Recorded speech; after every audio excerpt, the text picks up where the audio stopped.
মনোজ ব্লগে তোমরা সবাইকে ওয়েলকাম। আজকে ভিডিওটা শুরু করলাম একটু বেলা থেকে। তো আজকে আমি, মেয়ে আর আমার হাজব্যান্ড চললাম একটু ঘুরু করতে। আজকে আমার উইক অফ ছিল, তো যাই হোক উইক অফের দিন যাই একটু ঘুরে আসি। মেয়ে আমার একটু দরকার ছিল, তো ও আমাদের বাইকে করে একটু দিয়ে এলো। আর এই যে আমরা যাচ্ছি গুটি গুটি পায়ে, মানে পায়ে বলতে আমরা বাইকে করেই যাচ্ছি। তো রাস্তায় এত জ্যাম ছিল, যার কারণে মানে সাইড দিয়ে উল্টো লং রোড দিয়ে যেতে হচ্ছিলো। তোমার হাজব্যান্ড যেতে যেতে বলছে, দেখ আমাদের এখানে কিছুদিন একটা অঘটন হয়েছিল, একটা দোকান পুড়ে গেছিলো, সেই দোকানটাও আমাকে দেখাচ্ছিলো। দোকান বলতে বড় রেস্টুরেন্ট ছিল। তো যাই হোক আমরা এখান থেকে গিয়ে পেট্রোল পাম্পে গেছি। পেট্রোল পাম্পে গিয়ে তেলটা ভরে তারপরে আমরা মানে কোথায় গেছি তোমাদের দেখাবো। তো দেখো আমরা কোথায় এসেছি। আমরা এসেছি সিটি সেন্টার 2-এ। আমার একটু দরকার ছিল আর আমি একটু ঘুরতেও এসেছি মনাকে নিয়ে। কারণ হচ্ছে মনা সচরাচর কোথাও যায় না, তো আমি যদি না নিয়ে যাই ওর খুব একটা যাওয়া হয় না। তো যাই হোক দেখো, ওকে আমি বলছি শোনা তুমি যাও, আমি ভিডিও করছি। আর এটা গেটের ভেতর থেকে, যখন আমরা গেটের ভেতর থেকে পাস হবো তখন ভিডিও করা অ্যালাউ নেই। তো আমি সেটা জানতাম না, তো আমি যাচ্ছি, এদিকে সিকিউরিটি গার্ড দিদি বলছে দিদিভাই ক্যামেরাটা বন্ধ করুন। যাই হোক আমার ক্যামেরাটা বন্ধ করতে হলো, বন্ধ করে ভিতরে গেলাম। তো ও এত ক্যান্ডির দোকান দেখে, এত দোকান দেখে, মা আমাকে এটা কিনে দাও সেটা কিনে দাও, খুব বাহানা করতে শুরু করলো। যাই হোক ওকে তো তখন আর কিছু কেনা হয়নি, ফেরার পথেই কেনা হয়েছিল।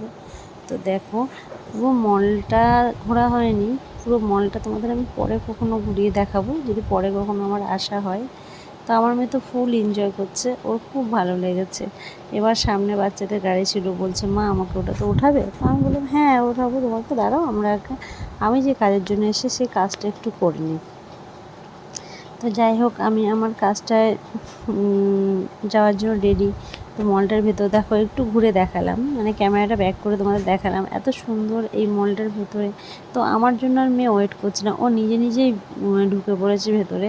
আর ও কিন্তু ইলেকট্রিক সিঁড়ি ও চাপতে পারে না, তাও আমি জোর জবরদস্তি করে ওকে নিয়ে গেছি। তো দেখো ও সিঁড়িতে ওঠার সময় কি করবে, আমি বলেছি শোনা আমার হাতটা ধরো, তুমি সিঁড়িতে ওঠো। ও উঠবেই না। যাই হোক দেখো আমি এত জোর জবরদস্তি করেছি মেয়েটাকে, তোমরা ভাবতে পারো যে কোলে তুলে নিয়ে যেতে পারো, কোলে না তোলারও একটা কারণ আছে, ওর তো একদিন না একদিন উঠতেই হবে। তো আমি চেষ্টা করেছি ও এখন থেকেই সেটা শিখুক, আর ওর এখন থেকেই সেটা অভ্যাস করুক। আর ও দেখো উঠেও গেছে ঠিক। আমি ভেবেছি হয়তো উঠতে পারবে না, কিন্তু উঠেও গেছে। উঠে যাওয়াতে আমার ক্যামেরাটা বেঁকে গেছে। তাই দেখো ও ওঠার পরে কিন্তু খুব মজা করে উঠেছে, দেখো এত সুন্দর করে উঠছে, তখন ওর খুব খুশি হয়েছে, বলছে মা আমার খুব ভালো লাগছে। আমি যাই হোক তোদের ভালো, ওর ভালোর জন্যই আমার সব কিছু করা। তো ও এই সিঁড়িটাতে প্রথমবার উঠছে, আগে কখনো ওঠেনি। তো আমি যে কাজের জন্য এসেছি সেই কাজটা তো অবশ্যই করবো। তো দেখো আমি কি কাজের জন্য এসেছিলাম, আমার একটা কাজ ছিল, ছোট্ট কাজ। অনেক দিন দিয়ে ভাবছিলাম একটু জেল পলিশ করাবো নোকে। তো আমি নেলসে জেল পলিশ করে নিয়েছি আমার পায়ে, হাতে। আর দেখো হাতে এত সুন্দর একটা কালার করেছে, এটা আমার মেয়ে চুজ করেছে। মেয়ে বলছে মা তুমি এই কালারটাই করো। আমি ঠিক আছে, প্রত্যেকবার তো আমার কালারই করি, এবার না মেয়ের পছন্দতেই করি। তো করার পরে সবাই বললো না মোটামুটি সুন্দর হয়েছে। এরপরে আমার বোনের সঙ্গে দেখা হলো, বোনকে ফোন করে ডেকে নিলাম, নিয়ে দেখো দুই মাসি আর ভাইয়ের বোনজি একসঙ্গে KFC-তে ঢুকছে। আমি পিছনে ক্যামেরা ধরেছিলাম।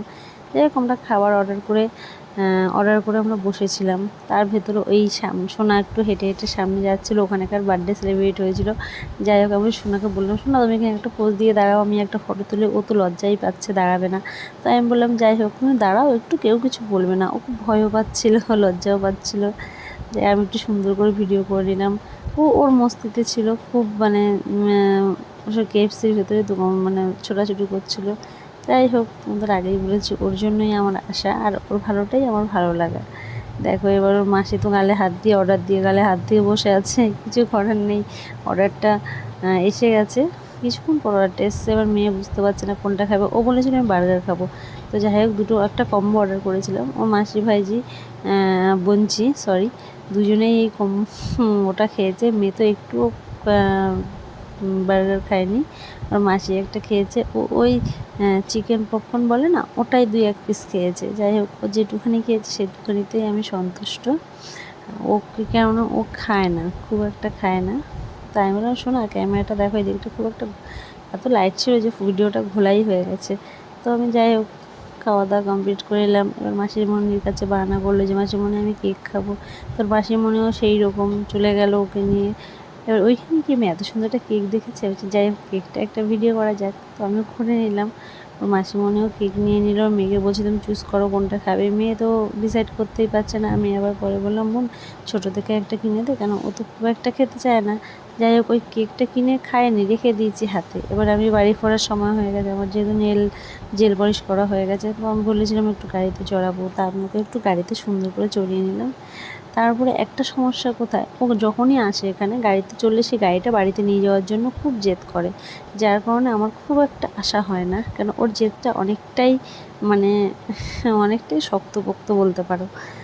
তো এই যে গাড়িটায় উঠে চলছে, এই গাড়িটা বলছে মা আমাকে এটাকে আমার বাড়ি নিয়ে চলো, তুমি পিছনে বসো, আমি তোমাকে চালিয়ে বাড়িতে নিয়ে যাবো। তা আমি সোনাকে বোঝালাম, শোনা এটা তো সম্ভব না। তো যাই হোক দেখো গুটি গুটি পাই। এবার ভাবলাম যখন এসছি একটুখানি শপিং করা যাক। এবার ওর পছন্দ করতে বলছি তুমি কী নেবে কী নেবে। তো ও তো ওর মস্তিতেই হেঁটে বেড়াচ্ছে, দেখতেই পাচ্ছ। ও যে এটা নেবো সেটা নেবো।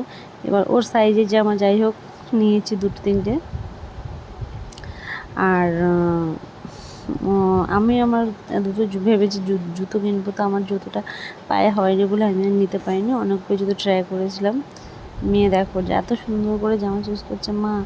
আর ও যে ড্রেসটা পরে আছে ওটাও এখান থেকেই নেওয়া। অ্যাকচুয়ালি ওর অ্যালার্জির অত প্রবলেম শরীরে যে ওকে নরম জামা ছাড়া আমি পরাতে পারি না, ওর স্কিনে খুবই প্রবলেম। আর অ্যাকচুয়ালি ওর শরীরটাও খুব খারাপ থাকে, কেন ওর একটা প্রবলেম আছে যেটা আমি তোমাদের কখনো না কখনো বলবো। আর এখান থেকে কতগুলো ক্লিপ নিয়েছি, যে ক্লিপগুলো মানে এতটাই কস্টলি। আর ওর মাথা চুলে আমি বয়েস কাট করে রাখি, যেহেতু ঠান্ডার খুব দোষ থাকে, আমি বলি স্কুল যায় বলে আমি বয়েস কাট করে রাখি। তো এই শ্যুজটা নিয়েছি, দেখো জুতোটা এত মানে ভালো লেগেছে আমার। আমি দুজোড়া ওর জন্য দুজোড়া জুতো নিয়ে নিলাম, যে ওর তো জুতোর খুব মানে এত জুতো নষ্ট হয়, তো ওর জন্য একটু বেশি করে আবার জুতো নিয়ে নিই। আর আমি একটু চেষ্টা করি সবসময় একটু ভালো জিনিস পরানোর চেষ্টা করি, কারণ একটাই মেয়ে। এখন ছোটোবেলা তো আমরা কতটা কী পেয়েছিলাম যে সেটা আমরাই জানি। তো আমরা চাই আমাদের বাচ্চারা একটু ভালোভাবে থাকে। তো যাই যেটুকুনি আমার সমর্থের ভেতরে থাকে আমি সেইটুখানি চেষ্টা করি। তো আমাদের কেনাকাটা মোটামুটি যেটুকুনি কিনছি কেনাকাটা হয়ে গেছে। ও দুষ্টুমি দিয়ে মানে করতেই ব্যস্ত। তবে আমরা বাড়ির দিকে যাবো।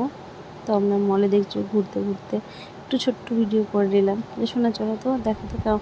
আমি আবার বলছি শোনা দেখো তো কেমন লাগছে আমাকে। বলছে মা তোমাকে খুব ভালো লাগছে। ও তো দুষ্টুমিতে ব্যস্ত, এত লাফালাফি করে যে আমিও মাঝে মাঝে খুব রেগে যাই।